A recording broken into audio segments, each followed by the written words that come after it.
سلەیمانی شاری ڕۆشنبیری مەڵبەندی داهێنان و پێکەوە ژیان و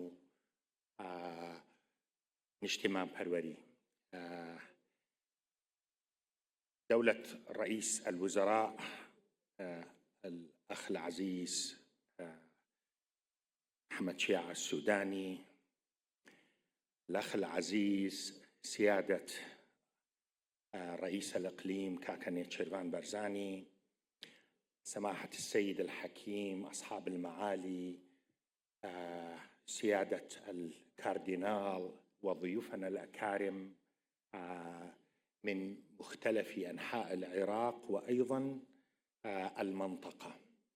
شرف كبير لي ومع زملائنا في الجامعة الأمريكية أن نستضيف الملتقى الثامن للسليمانية.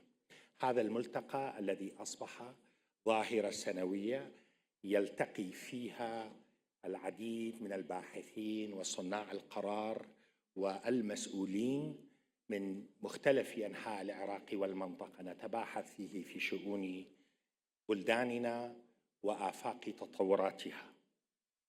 أقول هذه اللحظة لحظة فريدة في تاريخ المنطقة، حيث هناك كثير من التحديات الخطيرة التي تجابهنا، وفي نفس الوقت هناك فرص كبيرة للانطلاق إلى واقع أفضل مما نحن فيه.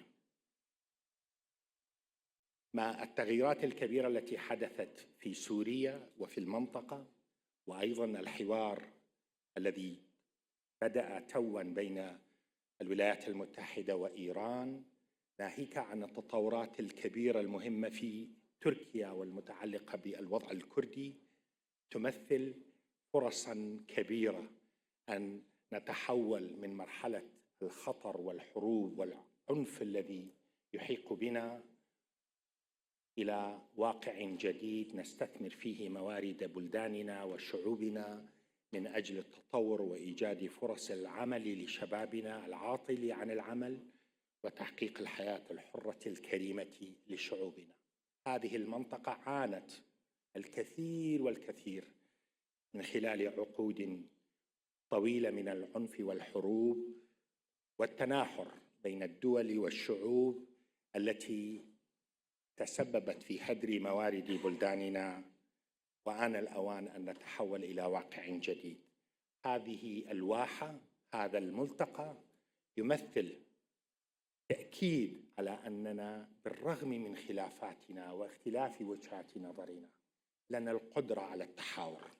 في هذا القاعة يجتمع الكثير من صناع الرأي والمسؤولين من مختلف الانتماءات، لكننا نشترك في مصلحة أساسية ألا وهو الحوار والتحاور من أجل خلق مستقبل أفضل لشعوبنا.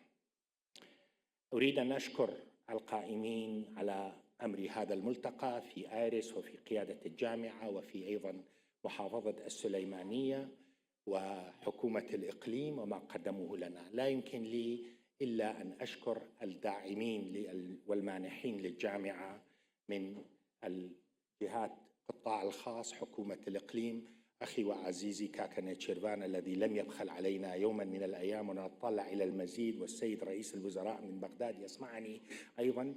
نجاح هذه الجامعة مرهون بدعم الجهات الحكومية والقطاع الخاص. هنا نريد أن نكون عاملا من أجل تطوير قدرات شبابنا كي يكونوا مساهمين فعالين في مستقبل أفضل. I'm not going to repeat all what I have said in English. I want to welcome you all. It's an honor to have you with us at Soleimani Forum. What began as a distant dream, and many people dismissed it as a mere dream, has become a reality. This American University of Iraq has become an important hub for development, empowering our young people for making a contribution to the society and being part of making Iraq, Kurdistan, and this region a better place than what we had inherited in the past. This would not have been possible without the generous support of the United States government, without the generous support of the Kurdistan regional government, and I want to especially mention my dear brother Cagne Chervan and others, as well as many in the private sector who have helped us make this.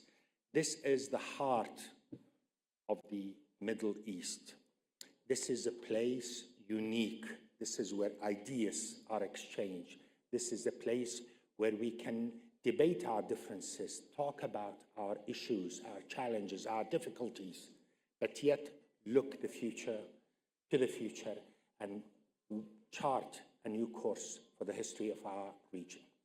Again, I'm honored that you are here, and it's wonderful that last night we had snow on the mountains. It's quite unique to have snow in April. I consider this to be a good omen. With that, I want to invite His Excellency, the Prime Minister of Iraq, Mohammed Shia al-Sudani, to deliver his keynote address and to engage in a conversation with Min al-Uraibi, our board member and the senior journalist who is well known to all of you. دولة الرئيس.